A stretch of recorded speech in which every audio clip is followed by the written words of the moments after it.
1506년 9월 2일 새벽 한양의 궁궐이 포위되었습니다. 반란군의 손에 연산군이 폐위되고 하룻밤 만에 새 왕이 즉위했습니다. 조선 왕조 개창 이래 114년 만에 처음 있는 일이었습니다. 신하들이 스스로 왕을 바꾼 것입니다. 태종도 세조도 왕족이 주도했습니다. 하지만 이번은 달랐습니다. 왕족이 앞에 나서지 않은 신하들이 주도한 반정이었습니다. 그 중심에 세 사람이 있었습니다. 성희안, 박원종, 유순정.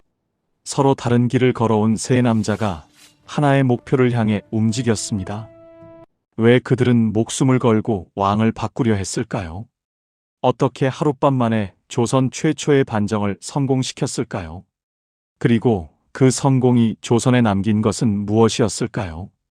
오늘 우리는 중종 반정을 이끈 세 사람의 이야기를 따라가 보겠습니다.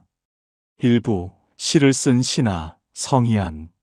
1461년 창녕 성씨 집안 출신입니다. 그의 외할아버지는 덕천군 이후생, 왕실과도 인연이 깊은 집안이었습니다. 성희안은 일찍이 전필제 김종직의 문화로 들어갔습니다.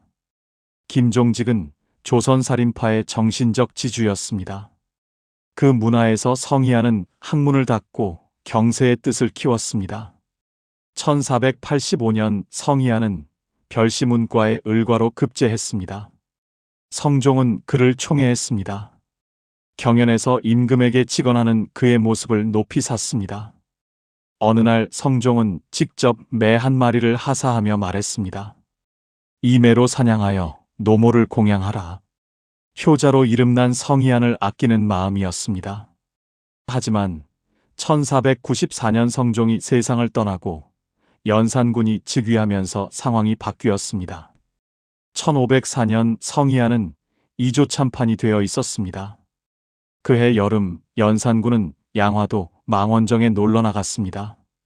왕은 신하들에게 시를 지어 바치라 명했습니다. 성희안은 붓을 들었습니다. 그가 쓴 시에는 훈계의 뜻이 담겨 있었습니다. 왕의 향락을 은근히 비판하는 내용이었습니다. 연산군은 경노했습니다. 종이품 이조참판이었던 성희안을 단번에 종구품 부사용으로 강등시켰습니다. 14단계를 한 번에 떨어뜨린 것입니다. 조정이 술렁이었습니다. 하지만 아무도 왕에게 직언할 수 없었습니다. 이미 무오사화와 갑자사화로 수많은 신하가 죽었습니다. 왕의 폭정은 날로 심해졌습니다. 성희안은 한양 변두리 초라한 집에서 집거했습니다. 하지만 그의 마음속에는 다짐이 있었습니다. 이대로 둘 수는 없다. 나라를 바로 세워야 한다. 성희안은 움직이기 시작했습니다. 먼저 신윤무를 만났습니다. 신윤무는 군자 간부정으로 연산군의 신임을 받던 인물이었습니다. 왕을 바꿔야 합니다. 성희안의 말에 신윤무는 놀라면서도 동의했습니다. 연산군의 폭정은 그 측근들조차 견디기 어려운 지경이었습니다. 신윤무가 말했습니다. 박원종을 끌어들이십시오. 무인의 힘이 필요합니다. 성희안과 박원종은 친분이 없었습니다. 하지만 거사를 위해서는 군사력이 필요했습니다. 성희안은 박원종을 찾아갔습니다. 2부 왕실의 사위 박원종. 1467년 순천 박씨 집안 출신입니다. 그의 할머니는 소헌왕후의 여동생이었습니다. 세종의 왕비와 자매간이었던 것입니다. 박원종의 큰 누이는 월산대군에게 시집갔습니다. 월산대군은 성종의 친형이었습니다. 또 다른 누이는 윤여필에게 시집가 윤임과 장경왕후를 낳았습니다. 박원종의 집안은 일찌감치 왕실과 깊은 인연을 맺었습니다. 박원종은 무술이 뛰어났습니다. 키가 9척이나 되었고 풍채가 시원했습니다. 1486년 선전관으로 있을 때 무과에 급제했습니다. 성종은 처남인 월산대군을 사랑했고 그 처남의 동생인 박원종도 아꼈습니다. 박원종은 오랫동안 성종의 측근으로 있었습니다. 1495년 월산대군이 세상을 떠났습니다. 자식이 없던 월산대군은 박원종을 친동생처럼 여겼습니다. 성종은 형의 죽음을 애도하며 박원종을 동부승지로 승진시켰습니다. 하지만 1494년 성종이 세상을 떠나고 연산군이 즉위하면서 상황이 달라졌습니다. 박원종은 중추부지사, 경기도관찰사, 함경도병마절도사를 지냈습니다. 평성군에 봉해지고 도총부 도총관까지 겸했습니다. 하지만 연산군과의 관계는 점점 악화되었습니다. 1504년 갑자사화가 일어났습니다. 연산군은 어머니 폐비 윤씨의 죽음에 관련된 사람들을 모조리 죽였습니다. 인수대비에게 머리로 들이받고 성종의 후궁들을 때려 죽였습니다. 궁궐은 공포에 휩싸였습니다. 박원종의 큰 누이 승평 부대부인 박씨가 세상을 떠났습니다. 야사에는 연산군이 박씨를 겁탈했다는 이야기가 전합니다. 하지만 당시 박씨의 나이는 51세였고 연산군이 존경하던 백모였습니다. 실록에도 확실한 기록은 없습니다. 다만 분명한 것은 박원종이 연산군에게 깊은 반감을 품게 되었다는 사실입니다. 1506년 초 성희안이 박원종을 찾아왔습니다. 뜻을 같이 알 수 있겠습니까? 박원종은 잠시 침묵했습니다. 왕을 폐위한다는 것은 목숨을 거는 일이었습니다. 하지만 이대로 둔다면 나라가 망할 것이었습니다. 박원종이 말했습니다. 유순정을 끌어들여야 합니다. 그의 명망이 필요합니다. 성희안이 고개를 끄덕였습니다. 유순정은 김종직의 문인으로 조정의 신망이 두터웠습니다. 그가 합류한다면 반정의 명분이 생길 것이었습니다. 박원종은 유순정을 찾아갔습니다. 3부 명망의 중심 유순정 1459년 진주 유씨 집안 출신입니다. 그의 아버지 유양은 영의정을 지낸 인물이었습니다. 유순정은 어려서부터 글 읽기를 좋아했습니다. 장성에서는 문장이 넓고 크게 펼쳐졌습니다. 그 역시 김종직의 문화로 들어갔습니다. 성희안과는 같은 스승 아래에서 수학한 동문이었습니다. 하지만 유순정은 다른 문신들과 달랐습니다. 학문과 병법의 조예가 깊었을 뿐 아니라 무예 실력도 출중했습니다. 특히 활쏘기 실력이 발군이었습니다. 100근이 넘는 강공을 쏘아 맞추는 솜씨는 무인들도 따라올 수 없었습니다. 1487년 유순정은 진사로 별시문과의 장원으로 급제했습니다. 홍문관 전적으로 관직 생활을 시작했습니다. 그의 무죄를 눈여겨본 사람들이 선전관으로 천거하겠다고 나섰습니다. 하지만 유순정은 받아들이지 않았습니다. 그는 문무를 겸비했지만 겸손했습니다. 1492년 성종이 북방 방어 대책을 논의하며 적임자를 물었습니다. 유순정이 추천되어 종사관이 되었습니다. 함경도 평사로도 나갔습니다. 유순정은 조정에서 신망을 얻었습니다. 의연한 풍채와 침중한 품격, 너그러운 도량으로 이미 대신의 제목으로 주목받았습니다. 연산군 때 여러 관직을 거쳐 이조판서에 올랐습니다. 하지만 연산군의 폭정을 보며 유순정의 마음은 무거웠습니다.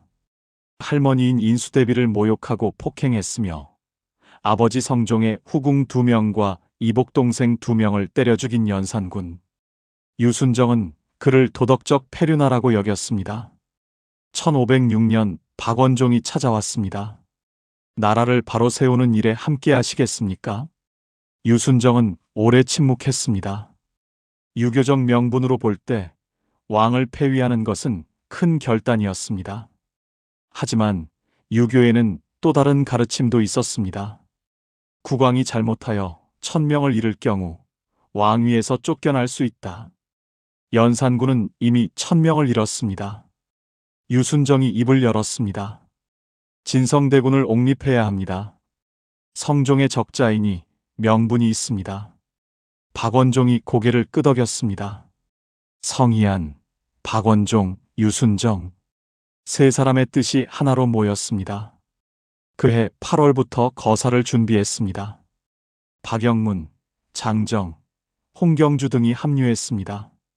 심지어 무오사화를 일으킨 유자광까지 끌어들였습니다. 거사일은 9월로 정해졌습니다. 연산군이 장단의 석벽으로 유람을 떠나는 날을 노렸습니다.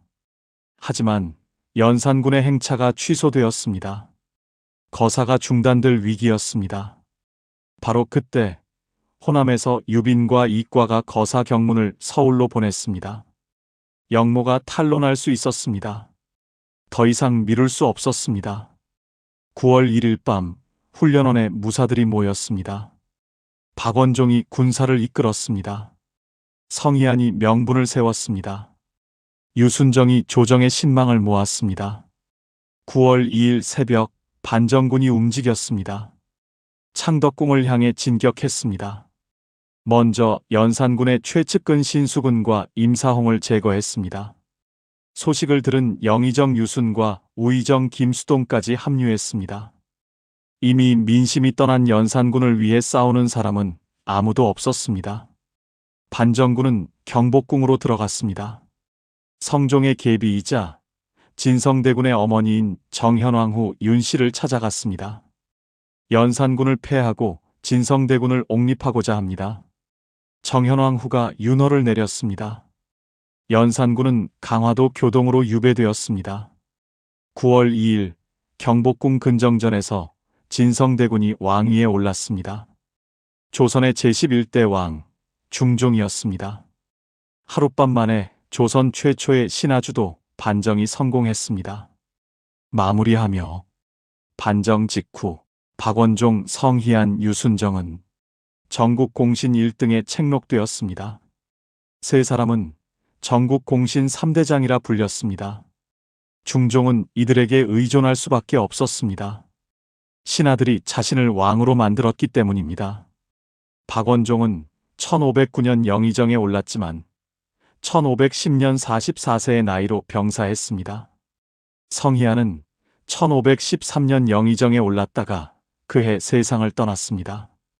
유순정은 1512년 영의정이 된 지 2달 만에 사망했습니다. 세 사람 모두 중종의 묘정에 배양되었습니다. 하지만 반정 이후 조선은 새로운 문제에 직면했습니다. 신하들이 왕을 바꿀 수 있다는 선례가 만들어진 것입니다. 왕권과 신권의 균형이 무너졌습니다. 중종은 39년간 재위했지만 공신들의 그늘에서 벗어나지 못했습니다. 반정 공신들의 횡포도 문제였습니다.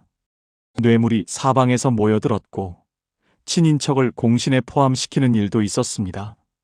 하지만 분명한 것은 연산군의 폭정이 끝났다는 사실입니다. 성희안, 박원종, 유순정 세 사람은 각자 다른 동기로 거사에 나섰습니다. 성희안은 시를 써서 좌천당한 경험에서, 박원종은 왕실과의 인연과 연산군에 대한 반감에서, 유순정은 유교적 명분과 조정의 신망에서 출발했습니다. 하지만 그들의 목표는 하나였습니다. 나라를 바로 세우는 것. 1506년 9월 2일 그들은 조선 역사상 최초로 신하의 힘만으로 왕을 바꿨습니다.